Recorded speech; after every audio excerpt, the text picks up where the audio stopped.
Thursday, May 17th, 1945. Camp Clinton, Mississippi, United States. Oberaufseherin Margarete Hoffman pressed her palm against the smooth white porcelain, her fingers trembling as they traced the chrome lever. The small windowless room smelled of carbolic soap and something else, an absence she couldn't immediately identify. No stench, no decay, no desperate humanity pressed against crumbling brick walls. Behind her, 17 other women crowded into the concrete corridor, their faces gaunt beneath regulation Wehrmacht auxiliary caps, eyes hollow from the Atlantic crossing. They'd been herded from the transport trucks 30 minutes ago, processed through medical inspection, deloused with white powder that made them cough, and now stood before this incomprehensible luxury. "It's porcelain," Hoffman whispered, her voice catching. "Real porcelain, for prisoners." She'd commanded women's auxiliary units at Ravensbrück. She'd requisitioned supplies for SS administrative staff. She knew what the Reich could provide to its own female personnel in wartime: wooden buckets, lime pits, and, if fortunate, a shared latrine trench. The chrome handle gleamed under fluorescent lights. Another impossibility: electric lighting in a prison toilet. Her hand shook as she pulled the lever. The water rushed with such force she stepped back, colliding with Rottenführerin Anna Beckmann. The sound echoed in the tiled room, not the trickle of rationed water through corroded pipes, but a torrent. Clean water, wasted water, impossible amounts of water disappearing into perfect American plumbing. "Mein Gott," Beckmann breathed. "They have water to waste." The propaganda films had prepared them for barbarism. America, land of gangsters and race mixing, of jazz corruption and Jewish capitalism, a civilization in terminal decline. Dr. Goebbels had shown them photographs, breadlines in the Depression, shanty towns, Detroit riots. The Americans, they'd been assured, were fighting this war on borrowed strength, their factories staffed by incompetent minorities, their armies fed on stolen British supplies. Hoffman had believed it. She'd needed to believe it. "Check every stall," she ordered, her Oberaufseherin authority returning by habit. This must be special, for show. But every stall contained the same miracle: 6 toilets, 6 perfect porcelain bowls, 6 chrome handles that summoned unlimited water, not a crack in the fixtures, not a stain on the tile. The fluorescent lights hummed steadily overhead, no flicker, no rationing, just constant, wasteful American electricity. Gefreiter Helga Neumann, 23 years old, daughter of a Hamburg dockworker, pressed her face against the cool tile wall and began to sob. Margarete Hoffman had served the Reich with pride since 1938. Daughter of a Bavarian postal clerk, she joined the Bund Deutscher Mädel at 14. Her blonde braids and blue eyes, perfect propaganda for Aryan youth recruitment posters. By 1942, she commanded female auxiliary personnel at concentration camp administrative offices. Not a guard, she told herself, never touching prisoners, merely ensuring proper documentation and supply requisitions. She'd believed in German superiority with the fervor of the converted, the master race, building a 1,000-year Reich while lesser peoples cowered. The propaganda had been relentless, seductive, absolute. Americans were mongrels and degenerates. Their democracy was chaos. Their capitalism was Jewish corruption. Their military might was a hollow shell propped up by British collusion and Russian bodies. The numbers had told a different story, but Hoffman hadn't been trained to read them critically. Female military auxiliary rations, daily average, Germany, 1944.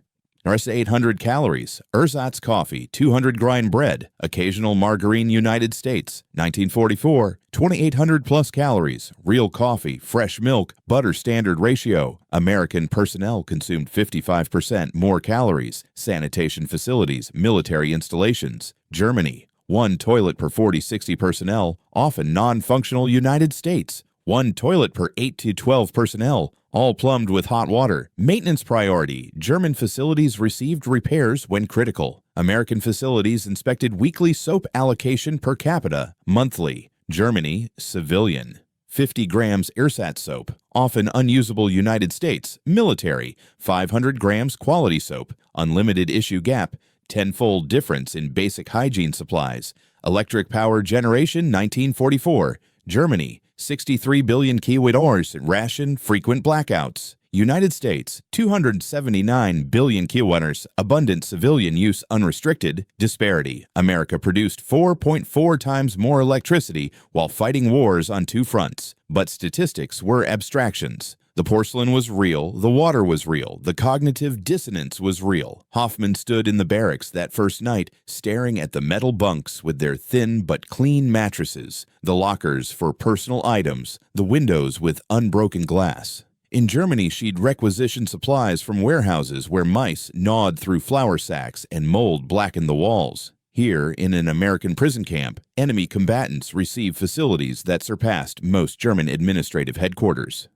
"They're trying to break us," Rottenführerin Sophie Vogel muttered from the adjacent bunk. Vogel was older, harder, a true believer who'd worked at Auschwitz administrative offices before her transfer west.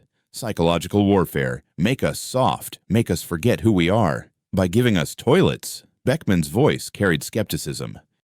By showing us excess. Decadence. Making us question our sacrifice. Vogel's face was granite in the dim light. Don't fall for it. But Hoffman couldn't stop her hand from sliding across the cotton blanket. Rough, yes, but whole. No holes. No lice. No smell of unwashed bodies pressed together through winter. The pillow, an actual pillow, held her head with softness she'd forgotten existed. What if they haven't been lying to us about comfort, she thought, then crushed the idea immediately. What if we've been lying to ourselves? She didn't sleep. None of them did, not really. Every hour another impossibility announced itself. The barracks remained lit all night with electric bulbs, no blackout curtains. Water ran in the sinks when turned on. Hot water from one tap, cold from another, both unlimited. The concrete floor held no pools of sewage or rainwater. Through the window, she watched American guards change shifts under arc lights that could illuminate a football field. Guards who carried rifles but no whips, who smoked cigarettes and laughed. 3 barracks over, someone was playing jazz on a radio. Friday, May 18th, 1945. The breakfast line formed at 600 hours. Hoffman had expected watery gruel, moldy bread, perhaps the thin soup she'd seen rationed to forced laborers at Ravensbrück. Instead, mess orderlies placed before her a steel tray divided into sections, each section filled with impossibilities. Scrambled eggs. Real eggs, yellow and steaming. Not the powdered ersatz compound that had sustained Wehrmacht personnel since 1943.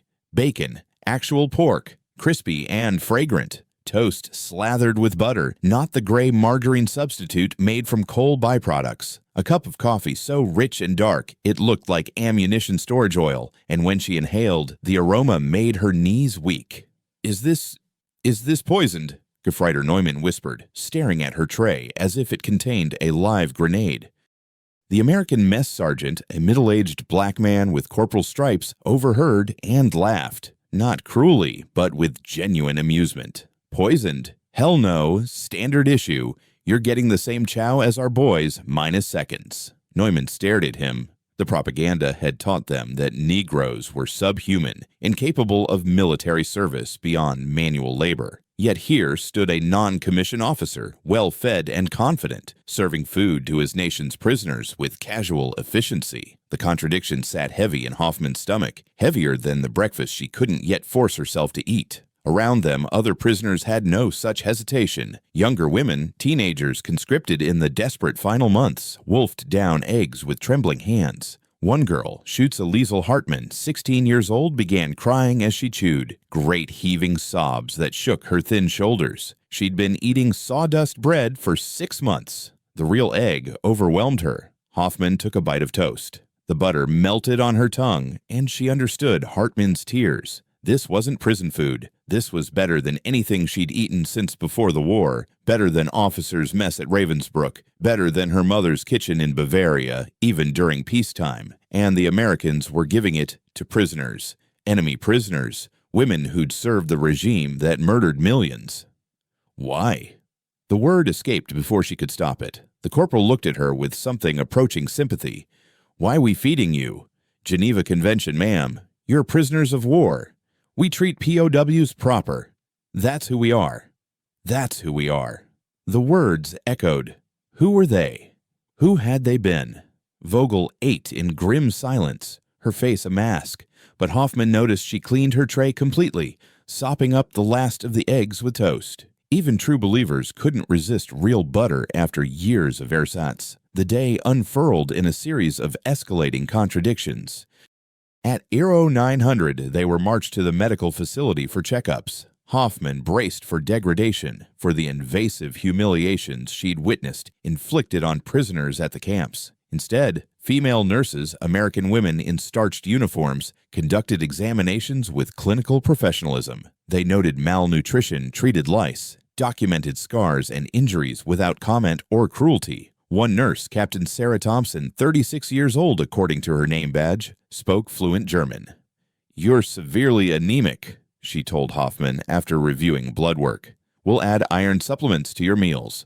Also vitamin D. You've had almost no sun exposure for months." "Why?" Hoffman asked again. "Why do you care?" Thompson's eyes held something complex, not quite pity, not quite anger. "Because you're human beings. And because we're not what you were told we were." It must be a trick, Hoffman thought as she returned to the barracks with a small bottle of vitamin pills. Fattening us up for something. Propaganda photos. Show trials. But the explanation felt hollow, even as she formed it. If the Americans wanted propaganda, they could simply photograph the skeletal women as they arrived, proof of Nazi failure. Instead, they were feeding them back to health, asking nothing in return. That afternoon brought another revelation. The camp commander, Colonel James Patterson, 43 West Point graduate, assembled all female prisoners in the recreation yard. Hoffman expected threats, restrictions, rules delivered with military harshness. Instead, Patterson explained, in halting but comprehensible German, their rights under the Geneva Convention, regular meals, medical care, correspondence privileges, recreational activities, protection from abuse. "You will not be mistreated," Patterson said simply. "You will not be forced to work beyond light camp maintenance. You will receive mail from home when postal systems are restored. You are prisoners of war, and you will be treated with the dignity that status affords." Beckman whispered, "He speaks as if we deserve dignity." "We served the Reich," Vogel hissed. "We were doing our duty." Our duty. The words tasted like ash in Hoffman's mouth.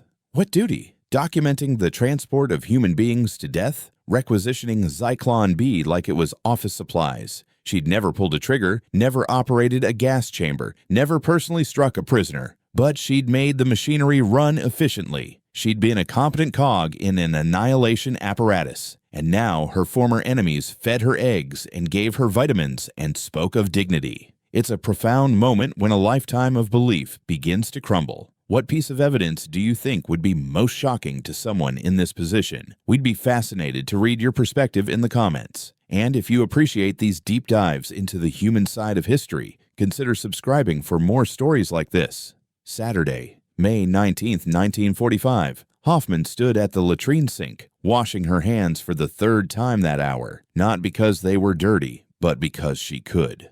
Hot water flowed at a touch. Soap.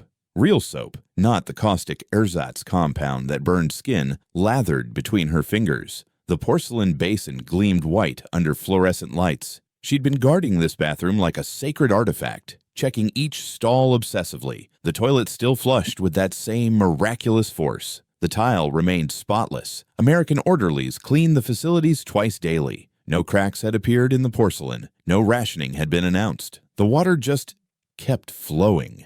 "You're going to wear out the fixtures," Beckman said, leaning in the doorway. She'd lost the gauntness around her eyes after just 2 days of regular meals. "They're real, Margarete. This is real." "It doesn't make sense." Hoffman turned off the tap, then immediately turned it back on, needing to verify the abundance once more. "We bombed their factories. Our U-boats sank their shipping. The Führer said America was collapsing under Jewish capitalism and Negro criminality. How can a collapsing nation have unlimited porcelain and chrome and clean water for its prisoners?" Beckman moved closer, her voice dropping. "Maybe the Führer was wrong." The words hung in the air like blasphemy, but softer blasphemy than yesterday. The edge of treason had been worn smooth by butter and hot water and unbroken glass.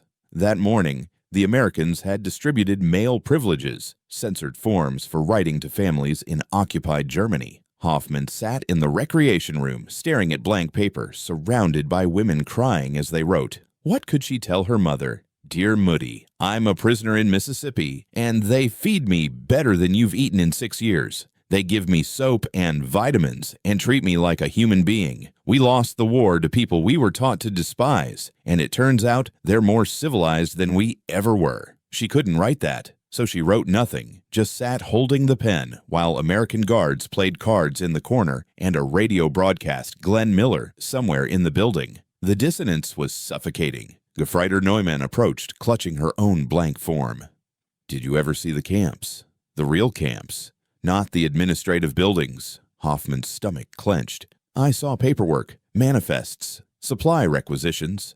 I was at Bergen-Belsen for 3 weeks before transfer west. Neumann's voice was barely audible. Transport guard duty. I saw what we did, what we really did. Her eyes, dark and hollow, met Hoffman's. The Americans should be doing that to us. Whatever we saw there, we should be receiving here. That would be justice. They're not, Hoffman said. No. They're giving us flush toilets and real eggs and calling it Geneva Convention. Neumann's hands shook. Why aren't they monsters? We were monsters. Why aren't they? Hoffman had no answer. The question felt like it might crack her skull open if she examined it too closely. That afternoon, they received unexpected visitors. Female American officers conducting a tour of POW facilities. Captain Thompson led the group, pointing out medical facilities, recreational areas, living quarters. Hoffman found herself assigned to shadow detail, following the tour to answer questions about prisoner needs. One officer, Major Patricia Donnelly, 38, WAC administrator from Boston, asked pointed questions. Are you receiving adequate menstrual supplies? Privacy for bathing? Access to female medical staff? The questions themselves were violations of Hoffman's understanding. In Wehrmacht Auxiliary Service, such needs were addressed perfunctorily at best, often ignored entirely. Here, American officers, women who'd risen to command positions in their military, treated these as fundamental requirements. Yes, Hoffman answered, her voice strange to her own ears. More than adequate. Good. Donnelly made notes on a clipboard. We maintain the same standards for all prisoners regardless of gender. You're entitled to the same facilities and treatment as male POWs. Later, watching the officers depart in a jeep, American women driving military vehicles wearing trousers, carrying authority, Hoffman felt something shift in her chest. The propaganda had taught that women in democratic nations were prostitutes or slaves to Jewish capital. Instead, these women commanded, administered, healed. They held rank and respect. We were told women's highest calling was Kinder, Küche, Kirche, she thought. Children, kitchen, church. To serve and bear sons for the Reich. These women serve by leading. Vogel noticed her watching. Don't admire them, the older woman spat. They're masculinized. Unnatural, the corruption of femininity. But Vogel's venom lacked its earlier conviction. She'd been seen at breakfast taking 3 pieces of toast, her eyes closed as she chewed, her face almost peaceful. Even true believers could only resist butter for so long. Monday, May 21st, 1945. The pattern continued, relentless as the flush toilets. Each day brought new evidence that their entire worldview had been constructed from lies. The library. They had a library. Hoffman stood in the small building, surrounded by shelves of books. Not propaganda, not censored German publications, but real books in German translation. American classics, British literature, even some pre-war German texts that had been banned since 1933. And they could read them, free access, no permission slips required. She pulled out a worn copy of All Quiet on the Western Front, Remarque's anti-war novel forbidden in Germany since the book burnings. Her fingers trembled as she opened it. The Americans kept books the Reich had burned, and they gave them to prisoners. That same afternoon, they were issued work assignments, voluntary as Patterson had promised. Light maintenance, laundry duty, kitchen help, groundskeeping, and they were paid. American camp script, usable at the small canteen that sold toiletries, cigarettes, candy. They're paying us to do laundry, Beckman said, staring at the paper bills with disbelief. Prisoners. They're paying prisoners. The numbers trickled through whispered conversations. Labor conditions comparison. German forced laborers. Average. 14 16-hour days, starvation rations, no payment.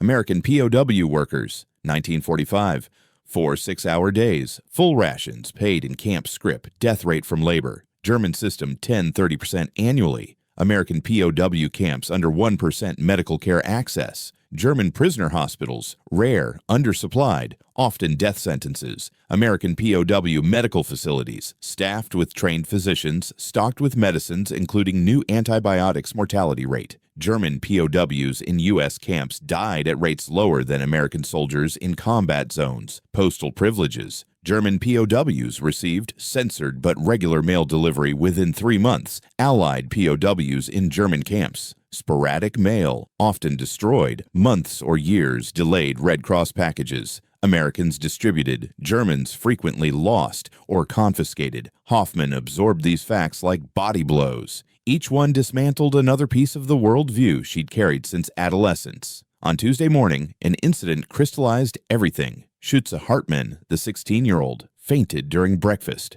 Medical orderlies rushed over, not guards, not armed personnel, but medical staff treating a prisoner who'd simply missed a meal. They carried Hartmann to the infirmary, where Captain Thompson diagnosed severe anemia and admitted her for observation. Hoffman visited that afternoon, expecting to find the girl in isolation. Instead, Hartmann occupied a clean bed in a ward with other prisoners, an IV drip in her arm delivering fluids and nutrients. The American nurse on duty, Corporal Rachel Goldstein, 24, from Brooklyn, monitored vitals with professional care. "She'll be fine," Goldstein assured Hoffman in accented German. "Just malnourished. We're building her strength back up." Hoffman stared at the name on the nurse's uniform. Goldstein, Jewish, the enemy of enemies according to Nazi ideology. And she was saving the life of a girl who'd served the regime that tried to exterminate her people. Why? The question again, now desperate. Why would you help her? Help any of us? Goldstein's expression was complex, pain and anger and something approaching pity. Because she's 16 and half-starved, and that's not her fault. Because I'm a nurse, and I took an oath. Because someone has to break the cycle of hatred. She adjusted Hartmann's IV with gentle precision. Maybe it won't be your generation, but maybe it'll be hers. Hoffman fled to the latrine, her refuge, her temple of cognitive dissonance. She locked herself in a stall and wept, her forehead pressed against the smooth porcelain. The toilet remained pristine, the chrome gleaming, the water ready to rush at a touch. A Jewish nurse was saving German lives. Americans were feeding their enemies better than Germany had fed its own people. The master race was being cared for by the subhumans they'd tried to destroy. Everything was inverted. Everything was a lie. Everything she'd believed, everything she'd served, everything she'd helped facilitate, built on propaganda so comprehensive she'd mistaken it for reality. It must be a trick, but the thought had no force anymore. It must be temporary, but it continued day after day. It must be for show.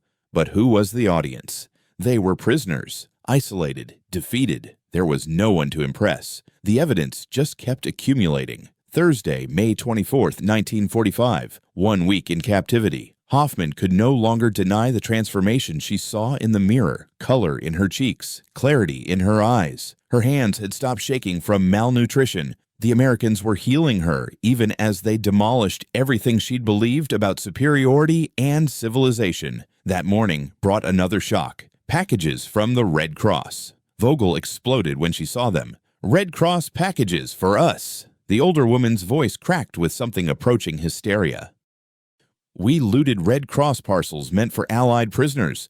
We took their supplies and distributed them to Wehrmacht personnel. And now they're giving us Red Cross packages." The contents spilled across the barracks floor. Cigarettes, chocolate, coffee, soap, condensed milk, crackers. Luxury items Germany hadn't produced for civilian consumption since 1940. And the Americans were distributing them to the women who'd served the regime that stole identical packages from starving British POWs. Hoffman picked up a bar of Swiss chocolate, reading the French text on the wrapper.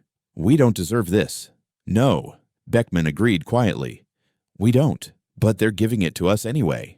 The weight of that gift, unearned, undeserved, freely given, was crushing. Hoffman thought of all the requisition forms she'd processed at Ravensbrück, clothes stripped from prisoners and sent to bombed-out German families, food diverted from Red Cross deliveries, gold teeth melted down for Reich coffers. She'd never questioned it, never thought beyond the paperwork, never confronted what her efficiency enabled. The Americans knew. They had to know what the camps had done. Patterson had made veiled references during their first assembly. The guards looked at them sometimes with expressions that mixed pity and revulsion. Yet the eggs kept coming. The toilets kept flushing. The medical care continued. That afternoon, a work detail gave Hoffman access she'd been dreading. The American enlisted barracks. She'd been assigned to help with laundry, which meant entering the living quarters of ordinary soldiers. Her hands shook as she pushed the cart through the door. What she found ended the last of her resistance.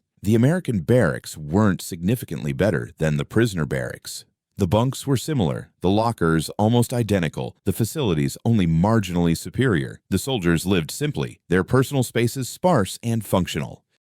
No grand luxury, no excessive comfort, just clean, adequate, efficient. The prisoners were being housed at the same standard as the American troops. Not better, not worse. The same. The enemy was giving them the same facilities they provided their own soldiers. Hoffman sat on the edge of a bunk, the laundry forgotten. A photograph on the nearby locker showed a young corporal with his family. Mother, father, 2 sisters, a dog. The scene was wholesomely American. Picket fence, front porch, everyone smiling. The propaganda had called these people mongrels and degenerates, but they looked like her own family photograph from 1938, before her brother died at Stalingrad, before her father vanished during the Berlin bombing. "You okay, ma'am?" An American private appeared in the doorway. Williams, 19, from Tennessee, according to his drawl. He'd been assigned to supervise the work detail. "Your barracks," Hoffman said, her voice distant. "They're the same as ours." Williams looked confused. "Well, yeah, you're POWs, not criminals. Geneva Convention says we treat you fair. But we—" She struggled for English words, fell back to German. "We were the enemy. We served—" She couldn't finish, couldn't say what they'd served. Williams's expression shifted to something sad and knowing. "Yeah, but the war's over, and we ain't monsters no matter what you were told. That's the difference, see? That's why we won." The truth of it hit her like artillery fire. That's why we won, not because of better equipment or more soldiers or strategic brilliance, though they had all those things, but because they could feed their enemies and call it civilization, because they could treat prisoners with dignity and call it basic decency, because their power came from abundance, not cruelty. Germany had built strength on brutality, discipline, and racial hatred.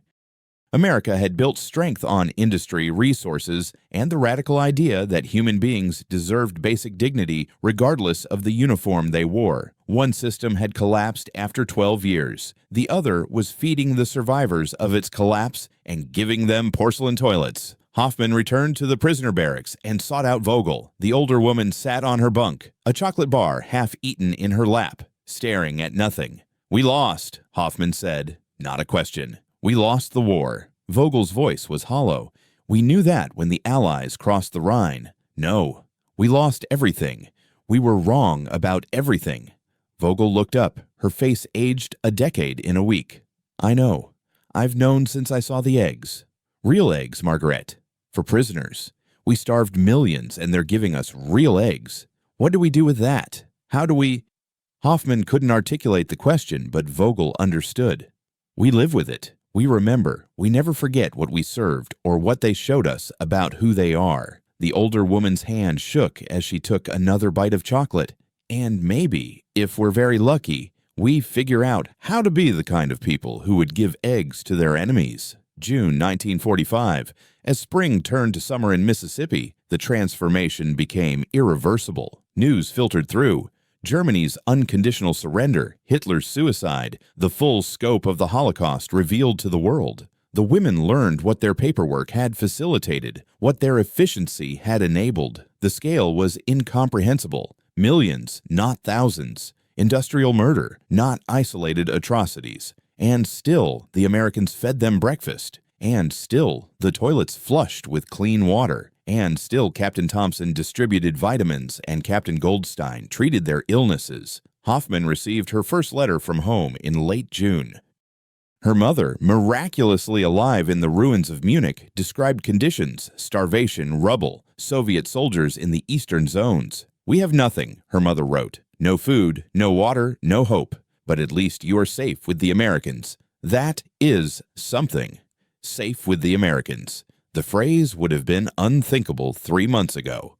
Now it was simple truth. Hoffman stood in the latrine that evening, her hand on the chrome lever. She'd counted. She'd flushed this toilet 127 times since arrival. Every time the water rushed with the same force. Every time the porcelain remained perfect. Every time the abundance mocked the poverty of her former ideology. This toilet, she thought, defeated the Third Reich more thoroughly than any bomb. Not the toilet itself, but what it represented. The casual, constant, unthinking abundance of a nation that could equip its prisons with better facilities than Germany could provide to its citizens. The systematic humanity of a people who treated enemies better than the master race had treated its own. She flushed it one more time, watching the water swirl and vanish. In that water went the last remnants of her old beliefs. The Führer had been wrong. The propaganda had been lies. The master race was a fantasy built on theft and murder and the brutal efficiency of administrators like herself who'd never asked questions. And the decadent mongrel Americans had crushed them with porcelain and butter and the radical concept of human dignity. Margarete Hoffman was caught between loyalty to her comrades and a devastating new truth. It's an impossible position. What would you have done? Let us know your thoughts below. Every comment helps this story reach more people. September 1945, repatriation began. Hoffman returned to a Germany that no longer existed, her Munich neighborhood reduced to rubble, her mother living in a basement, food available only through American relief supplies. She weighed 30 pounds more than when she'd been captured. Her mother, who'd spent the war in the fatherland, was skeletal. "You look well," her mother said, and the accusation in her voice was clear. "The Americans fed us," Hoffman replied simply. "They fed their prisoners better than we fed our own people." Her mother didn't argue. She couldn't. The evidence surrounded them. American trucks distributing food, American engineers restoring water systems, American soldiers building temporary housing. The victors were rebuilding what the master race had destroyed. Hoffman found work with the American Occupation Administration, translating, processing paperwork, the same skills she'd used for the Reich. But now she understood what efficiency in service of humanity looked like versus efficiency in service of genocide. The difference was porcelain toilets and real eggs and Jewish nurses saving German lives. November 1968. Margarete Hoffman, 63 years old, sat in a Munich University classroom filled with students who'd been born after the war. They'd asked her to speak, one of the few women willing to discuss her service under the Reich without evasion.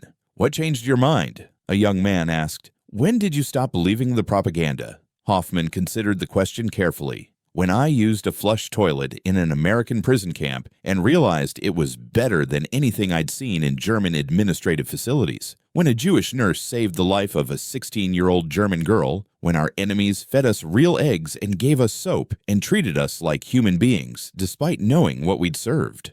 A toilet? The student looked skeptical. Not just a toilet, what it represented. The Americans had so much industry, so much resources, so much abundance, that they could equip prison camps with facilities that exceeded German military standards. We'd been told they were weak, collapsing, dependent on Jewish capital and Negro inferiority. But they had enough to feed their enemies while we starved our own people. She paused, gathering words for what still felt inadequate. We lost the war in 1945, but we'd lost the moral war long before that. We just didn't know it until we saw how a civilized nation treats its prisoners. The room was silent. Hoffman reached into her bag and pulled out something she'd carried for 23 years, a small porcelain fragment broken off during the camp's eventual dismantling. She'd taken it as a reminder, a talisman, a permanent rebuke to the person she'd been. "This piece of porcelain," she said, holding it up to the classroom, "taught me more about civilization than 12 years of Nazi education. It taught me that strength isn't brutality, that superiority isn't racial purity, that humanity isn't weakness." She set it on the lectern, where the afternoon sun caught the smooth glaze. The Americans won the war with factories and soldiers and superior resources, but they won the peace with porcelain toilets and real eggs and the revolutionary idea that even their enemies deserved basic dignity. A young woman in the front row raised her hand. "Do you think Germany can learn that lesson now?" Hoffman looked at her. Young, educated, born into a democratic Germany, raised without the poison of Nazi ideology. "I think you already have," she said softly. "Your generation knows what we only learned as prisoners, that civilization is measured not by how you treat your friends, but by how you treat your enemies." She picked up the porcelain fragment, its edges worn smooth by decades of handling. "Never forget that we were wrong. Never forget that our enemies were more human than we were. And never forget that something as simple as a working toilet can reveal the moral gulf between barbarism and civilization." The students filed out eventually, leaving Hoffman alone with her memories and her talisman. She thought of that first morning, her hands shaking as she touched chrome, her mind reeling as water rushed into porcelain perfection. She thought of Captain Thompson and Corporal Goldstein and Private Williams and all the Americans who demolished her worldview simply by treating her like a human being. She thought of the 16-year-old Liesl Hartman, who'd cried while eating real eggs, who'd survived and emigrated to America and sent Hoffman Christmas cards every year, cards that always included a photo of her family standing in front of a modest American home, smiling. Hoffman had never forgotten the flush toilets of Camp Clinton, Mississippi. In a life measured by before and after, they marked the dividing line. Not the capture, not the surrender, but the moment she pressed her palm against smooth porcelain and felt her entire understanding of the world begin to crack. The master race had built its empire on lies so comprehensive that only butter and chrome and unlimited water could break through. The Americans had won not just with bombs and battalions, but with the simple, devastating power of treating enemies like human beings. Hoffman stood, tucking the porcelain fragment back into her bag. Outside the university windows, Munich had been rebuilt, modern, democratic, prosperous. American Marshall Plan money had funded much of it. The victors had fed their enemies, rebuilt their cities, treated them with dignity, even after learning the full scope of Nazi atrocities. She walked slowly toward the exit, her hand instinctively touching door handles and light switches. Small things, ordinary things, things that worked because they were built by a civilization that valued function over propaganda. In the hallway, she passed a restroom and paused, then pushed the door open. The toilets were porcelain, white and clean. She turned on the tap and hot water flowed immediately. The fluorescent lights hummed overhead, steady and unwavering. 23 years after Camp Clinton, and she still found herself cataloging evidence of civilization in bathroom fixtures. "They win even in humanity," she whispered to her reflection in the mirror. "Not just the war, not just the peace, but in the simple, profound measure of how they treated those who had no power to resist, no claim to kindness, no right to expect mercy. The Americans had given it anyway. And in doing so, they'd revealed the true gulf between the two systems, not in military might or economic power, but in the revolutionary idea that flush toilets and real eggs and human dignity should be available even to prisoners who'd served the Reich. Hoffman washed her hands under the running water, grateful for its warmth, its abundance, its testimony to a world rebuilt on different principles than those she'd once served. The porcelain fragment in her bag was a relic of transformation. Hers, Germany's, the world's. She dried her hands and left, carrying with her the lesson she'd learned in Mississippi, that civilization could be measured in chrome and porcelain, that moral superiority was demonstrated through kindness to enemies, and that the Americans had won, not just through strength, but through the radical act of remaining human even when facing inhumanity. The flush toilet had been more than plumbing. It had been a declaration of values, a challenge to propaganda, a quiet revolution that changed minds more effectively than any re-education program could have managed. And Margarete Hoffman, who'd once believed in Aryan superiority and the 1,000-year Reich, carried that lesson with her until the day she died, a fragment of American porcelain and the memory of water that never stopped flowing, even for enemies, even for prisoners, even for those who deserved far less mercy than they received. That was the true victory, not the battlefield surrender, but the transformation of belief, one flush toilet at a time.